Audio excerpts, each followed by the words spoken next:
Bullseyes. Toby the tram engine has cow catchers and side plates. They help to prevent animals getting hurt if they stray on the line. Daisy thought they were silly. She said Toby was afraid of getting hurt himself. "I'm not," said Toby indignantly. "You are. I've not got stupid cow catchers, but I'm not frightened. I just toot and they'd all get out of the way." "But they don't," said Toby simply. "They would with me. Animals always run if you toot and look 'em in the eye." "Even bulls?" "Even bulls," said Daisy confidently. Daisy had never met a bull, but she purred away quite unconcerned. At the level crossing, cars waited behind gates to let her pass. She tooted at a farm crossing, and a horse and cart halted while she went by. "Pooh," she said, "it's easy. I just toot, and they all stand aside. Poor little Toby. I'm sorry he's frightened." At the next station, a policeman was waiting. "There's a bull on the line," he warned them. Please drive it along towards the farmer." Daisy was excited. Now, she thought, I'll show Toby how to manage bulls. Champion wasn't really a fierce bull, but this morning he was cross. They had driven him away before he had finished breakfast, and tried to put him in a cattle float. They had pulled him and pushed him, prodded him and slapped him, but he wouldn't go.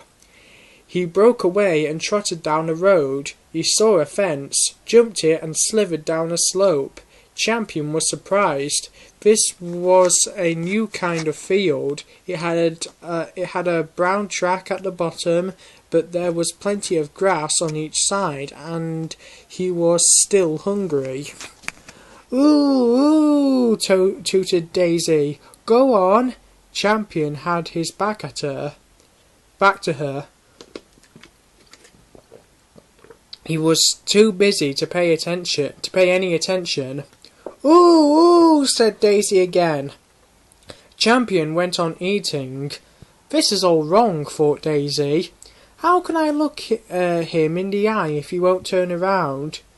Ooh! At last Champion turned and noticed Daisy. "Moo," he said, and came towards her, still chewing.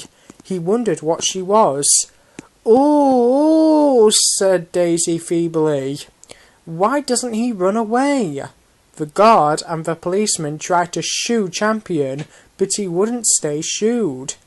As soon as they turned away, he came back. He was a most inquisitive animal. "Go on, Daisy," said her driver. "He's harmless." "Yes," said Daisy unhappily.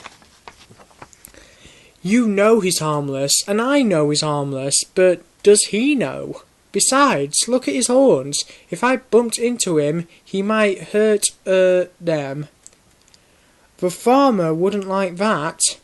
Champion came close and sniffed at Daisy. "Oof," she said, backing hastily. Toby was surprised to find Daisy back once more at the station. The passengers told him about the bull.